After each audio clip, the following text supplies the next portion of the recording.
Señora presidenta, secretario general de las Naciones Unidas, jefes de Estado y de Gobierno, embajadores, autoridades, señoras y señores, muy buenos días.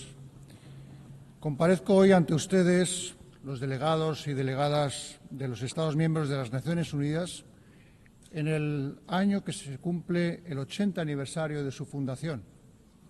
Es un momento oportuno para hacer algunas reflexiones sobre el presente, el pasado y el futuro de esta organización universal y su aportación a la paz, a la estabilidad y el desarrollo en unos tiempos extremadamente complejos.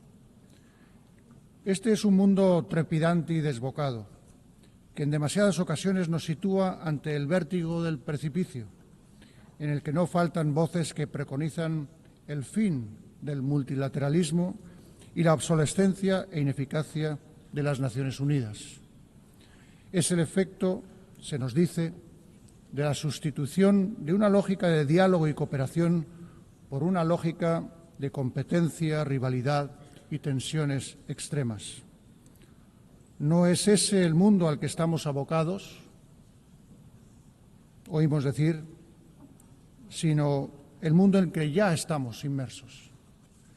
Ante esa impresión de desmoronamiento habría que aducir: es evidente que los tiempos han cambiado y debemos adaptarnos, anticiparnos incluso, sin refugiarnos en el idealismo, la autocomplacencia o la imprevisión. Pero es precisamente en estos momentos de zozobra cuando más importa leer bien las claves de nuestro tiempo, para no caer en errores ya cometidos, para no entrar en espirales sin retorno. Contamos para ello con la memoria, que es la herramienta más útil para cualquier generación para afrontar sus desafíos. La memoria del siglo XX nos interpela cada vez que nos reunimos en esta Asamblea General, nos recuerda para qué se creó esta Casa de la Comunidad Internacional, en qué circunstancias nació, qué oscuros capítulos de la historia procuró cerrar definitivamente. Conviene dejar que resuenen de nuevo las palabras iniciales del preámbulo de la Carta de las Naciones Unidas, las que comienzan con: nosotros, los pueblos de las Naciones Unidas, resueltos a preservar a las generaciones venideras del flagelo de la guerra. ¿Cuál de las grandes palabras recogidas en este preámbulo, la paz, la dignidad, la justicia, el progreso, ha dejado de estar vigente, de suponer una exigencia ética inaplazable? ¿En cuál de esos caminos hemos avanzado lo bastante en estas 8 décadas para poder dar por concluida la senda del multilateralismo y la cooperación? En el silencio ante esas preguntas está la mayor prueba de que las Naciones Unidas no solo siguen siendo útiles, son imprescindibles, son insustituibles. Creer en las Naciones Unidas es creer con firmeza en la universalidad de los principios y valores recogidos en su Carta y en la Declaración Universal de los Derechos Humanos.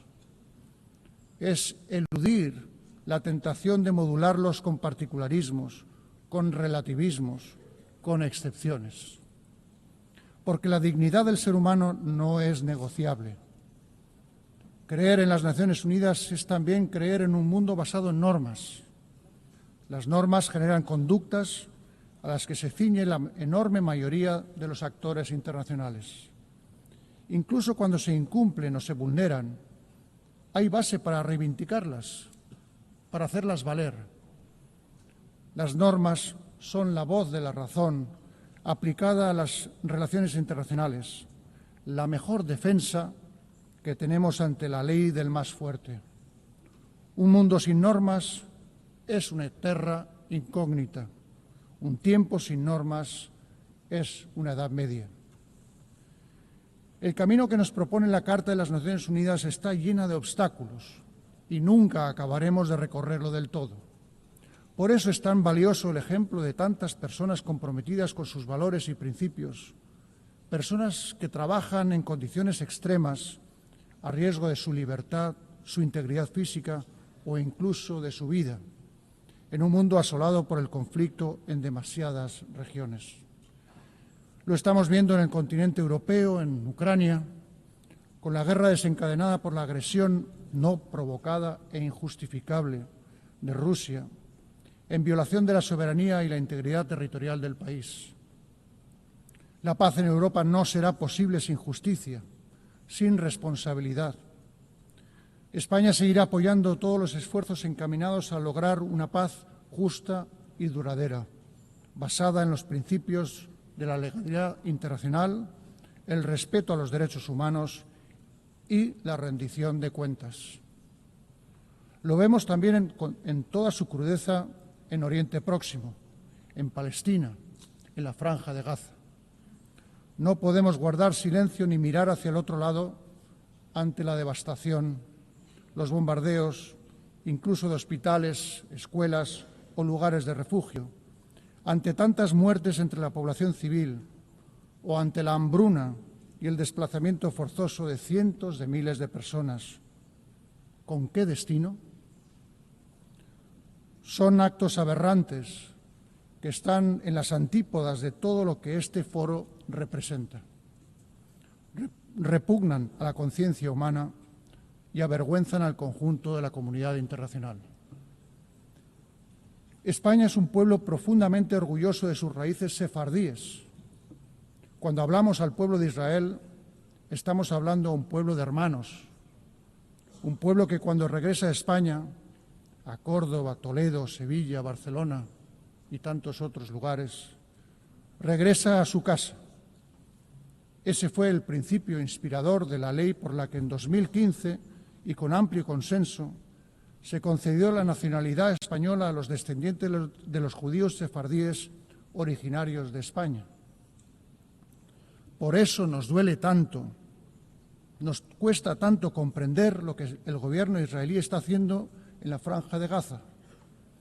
Por eso clamamos, imploramos, exigimos, detengan ya esta masacre. No más muertes en nombre de un pueblo tan sabio y tan antiguo que tanto ha sufrido a lo largo de su historia.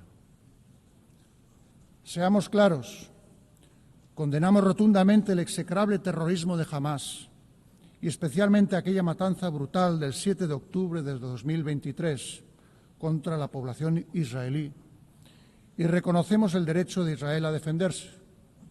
Pero con la misma firmeza demandamos que el Gobierno de Israel aplique sin reservas el derecho internacional humanitario en toda Gaza y Cisjordania. Exigimos que la ayuda humanitaria llegue sin dilaciones, un alto el fuego con garantías y la liberación inmediata de todos los rehenes que aún retiene Hamás con tanta crueldad. La comunidad internacional debe asumir su responsabilidad para hacer realidad cuanto antes una solución viable que contemple la existencia de dos Estados. El reconocimiento del Estado de Palestina por parte de un número creciente de miembros de nuestra organización, al que España se sumó el pasado mes de mayo, debe ayudar a conseguir una paz regional justa y definitiva, basada en la aplicación de las resoluciones de Naciones Unidas y también en el reconocimiento universal del Estado de Israel. Señora presidenta, señores y señores delegados, también son causa y consecuencia de tantos conflictos, como sabemos, la falta de recursos, la fragilidad de los Estados, las desigualdades. La distancia que nos separa del cumplimiento de los objetivos incluidos en la Agenda 2030 sigue siendo enorme y el déficit actual de financiación para el desarrollo sostenible supera los 4 billones de dólares anuales. El llamamiento a la eficacia, a la optimización de recursos logrado en la cuarta Conferencia Internacional sobre Financiación para el Desarrollo que celebramos hace poco en Sevilla debe tener continuidad. Por eso España, en línea con el compromiso allí alcanzado, adoptado por consenso, ha lanzado el Plan Sevilla de apoyo al multilateralismo,